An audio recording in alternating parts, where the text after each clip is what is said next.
అందరికీ నమస్కారం. నిజంగా నాకు ఇవాళ చాలా చాలా చాలా సంతోషంగా ఉంది. మా గుర్తుందా సాంగ్ లాంచ్ ఈవెంట్ ద్వారా మీ అందరినీ కలుసుకోవడం అదే మొదటిసారి. సో ఆ ఈవెంట్లో మా సినిమా గురించి మిగతా విషయాల గురించి మాట్లాడుకున్నాం. But this particular event is only to celebrate the one and only the Mani Sharma garu. It's only to celebrate his legacy and talent.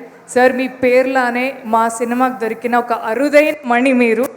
Last టైమే చెప్పొద్దన్నారు, థ్యాంక్స్ ఎందుకమ్మా మన సినిమాకి మనకు థ్యాంక్స్ ఏంటని. బట్ నేను ప్రతి ఈవెంట్లో చెప్తూనే ఉంటాను sir. Thank you so much. And actually ఈ ఇండస్ట్రీకి పరిచయం నాకు సంగీతంతోనే జరిగింది. I was an aspiring singer. So వెళ్ళిన ప్రతి కాంపిటీషన్కి ఫీమేల్ సోలో డ్యూయట్ అనగానే నేను వెళ్ళి పిల్లగాలి అల్లరి ఒళ్ళంతా గిల్లి అని మొదలుపెట్టేదాన్ని. అప్పటి నుంచి ఇప్పటి వరకు నా జర్నీలో ఉంటూ ఇన్స్పైర్ చేస్తున్నందుకు థ్యాంక్ యూ సార్. అప్పుడు పరోక్షంగా ఉన్నారు, ఇప్పుడు ప్రత్యక్షంగా ఉన్నారు. Thank you so much.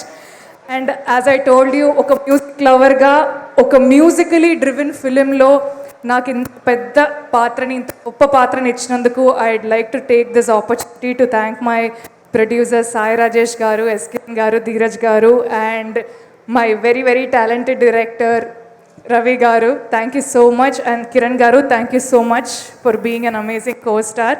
So ఒక మ్యూజిక్ లవర్గా ఇంతమంది మ్యూజిషియన్స్తో స్టేజ్ షేర్ చేసుకోవడం నిజంగా నాకు చాలా చాలా చాలా ఆనందంగా ఉంది. రైట్ ఫ్రమ్ మాధవపతి సురేష్ గారు, కిరణ్ గారు, కళ్యాణ్ మాలిక్ గారు, he was the one who introduce me to the industry with నన్ను ఫస్ట్ పాటతోనే పాడించారు. సో మీ అందరినీ ఈ స్టేజ్ మీద కలుసుకోవడం అండ్ మీ అందరి ప్రేమ ద్వారానే మీరందరూ మణి గారికి కూడా you come to encourage and be with us with spirit. So thank you so much. మా వదలనే పాటని మీ చేతిలో హ్యాపీగా వదిలేస్తున్నాం. ఈ పాట మిమ్మల్ని ఇప్పట్లో వదలదు, that's my promise. So me Chennai love story సినిమాని ఇలానే సపోర్ట్ చేస్తుండండి. Thank you.